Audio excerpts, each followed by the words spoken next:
അപ്പോൾ ഏതൻസിന്റെ ഒരു കാര്യം എന്താന്ന് വെച്ചാൽ, നമ്മൾ ഏതൻസ് എന്ന് പറയുന്നത് ഡോക്ടേഴ്സിന്റെ ഒരു കമ്മ്യൂണിറ്റിയാണ്. അപ്പം എനിക്ക് കുട്ടികളോട് പറയാനുള്ളത്, നിങ്ങൾ MBBS അബ്രോഡ് എടുക്കുമ്പോൾ ചിലപ്പോൾ നമ്മളുടെ പരസ്യങ്ങളൊന്നും ഒരുപാട് കാണുന്നുണ്ടാവില്ല.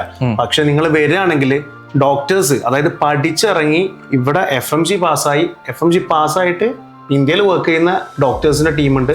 വിദേശത്തേക്ക് പ്ലാബ്, USMLE, അതുപോലെ തന്നെ AMC ഒക്കെ പ്രിപ്പയർ ചെയ്യുന്ന ഡോക്ടേഴ്സും നമ്മൾ ടീമിലുണ്ട്. അപ്പൊ നിങ്ങൾക്ക് എന്താവണം, അങ്ങനെ ലൈക്ക് ആ ഒരു ഫ്യൂച്ചറിസ്റ്റിക് ആയിട്ട് നിങ്ങൾ മുന്നോട്ടേക്ക് പോകാൻ ഉദ്ദേശിക്കുന്നതാണെങ്കിൽ എന്ത് ചെയ്യുക, നിങ്ങൾ ധൈര്യമായിട്ട് ഏതൻസിന്റെ ടീമിലേക്ക് ജോയിൻ ചെയ്ത് അഡ്മിഷൻ എടുത്ത് പ്രോപ്പറായിട്ട് എന്ത് ചെയ്യാൻ പറ്റും, പഠിച്ച് കംപ്ലീറ്റ് ചെയ്യാൻ പറ്റും. അതിനുള്ള എക്സാമ്പിൾസ് ആണ് ഞങ്ങൾ. അതുപോലെ പഠിച്ചു വരുന്ന എക്സാമ്പിളാണ് നിഹാലിനെ പോലത്തെ സ്റ്റുഡൻസ്. നിങ്ങൾക്ക് എന്താ പറയാൻ പറ്റുന്ന സർവീസ്. സോ എൻ്റെ ഒരു പേഴ്സണൽ ഒപ്പീനിയൻ, മാർക്കറ്റിങ്ങിനേക്കാൾ നിങ്ങൾ എന്ത് ചെയ്യുക, പാരന്റ്സ് സർവീസിൽ ഫോക്കസ് ചെയ്യാം. എന്നിട്ട് നിങ്ങൾ അഡ്മിഷൻ എടുക്കുക.